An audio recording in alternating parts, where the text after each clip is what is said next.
بسم اللہ الرحمن الرحیم۔ السلام علیکم ورحمۃ اللہ وبرکاتہ۔ میں زبیر خان ہوں اور آپ میرا ویلاگ دیکھ رہے ہیں۔ ایرانی صدر کی ہلاکت، حادثہ یا سازش، یہ آج کے پروگرام کا موضوع ہے۔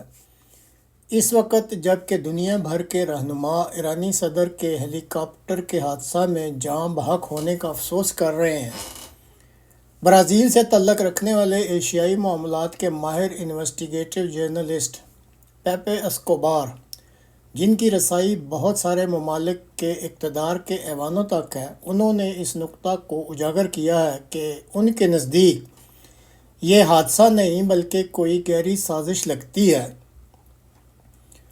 ان کے ٹویٹ کے مطابق مغربی ایشیا، جہاں پہلے ہی بہت سارے آتش فشاں پھٹ رہے ہیں، اس علاقہ میں ایک بار پھر ایک بھاری غلطی کا ارتکاب کروایا گیا ہے کہ حکومت کے اعلیٰ ترین عہدیداران کو ایک ہی ہیلی کاپٹر میں سوار کروایا گیا اور پھر ایک ایسے علاقہ سے گزارا گیا جہاں دھند کی وجہ سے موسم بھی سخت خراب تھا اور علاقہ بھی پہاڑوں کی اماجگاہ تھا۔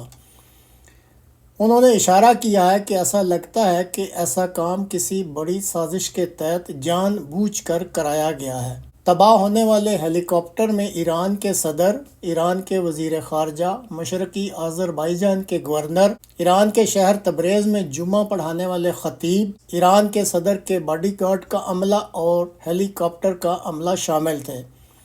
اب قافلہ میں کل 3 ہیلی کاپٹر تھے، باقی دونوں تو بالکل بحفاظت اپنی اپنی منزل مقصود پر پہنچ گئے، جبکہ ایرانی حکام والا ہیلی کاپٹر تباہ ہو گیا اور اس میں سوار تمام افراد بھی جاں بحق ہو گئے۔ ایرانی صدر آذربائیجان کے بارڈر پر واقع درہ ارز، جو کہ آپ نقشہ میں بھی دیکھ رہے ہیں، اس جگہ پر ایک پروجیکٹ کا افتتاح کر کے آ رہے تھے۔ اب اس واقعہ کو، یہ جو حادثہ ہوا، اس کے پس منظر کو سمجھنے کے لیے چند نکات کو ذہن میں رکھنا ضروری ہے۔ اس وقت ملک آذربائیجان جو ہے وہ اسرائیل، امریکہ اور پاکستان کے ساتھ بہت ہی گرم جوشی کے تعلقات رکھتا ہے۔ اس ملک کو امریکی اور اسرائیلی کیمپ کا ملک سمجھا جاتا ہے۔ حال ہی میں انڈیا، ایران اور روس نے مل کر نارتھ ساؤتھ ٹرانسپورٹ کوریڈور کو ایکٹیو کرنے کے لیے مساعی شروع کر رکھی ہے۔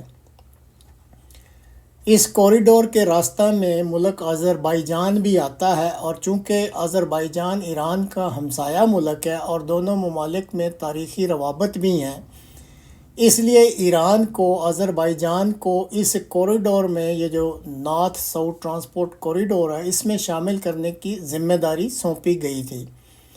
واضح رہے کہ امریکہ اس نارتھ کوریڈور کے احیاء کے سخت خلاف ہے اور کسی صورت بھی نہیں چاہتا کہ روس، ایران اور انڈیا کا یہ گٹھ جوڑ بن جائے اور اس ٹرانسپورٹ کوریڈور کو وہ ریوائیو کر سکیں۔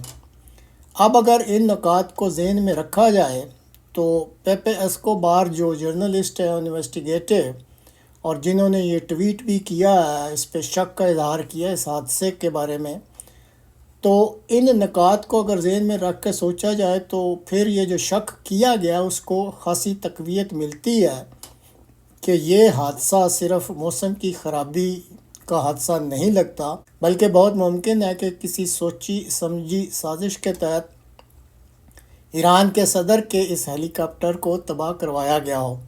بہرحال تحقیقات جاری ہیں، اب دیکھتے ہیں کہ آئندہ چند دنوں میں تحقیقات کی روشنی میں کیا سامنے آتا ہے۔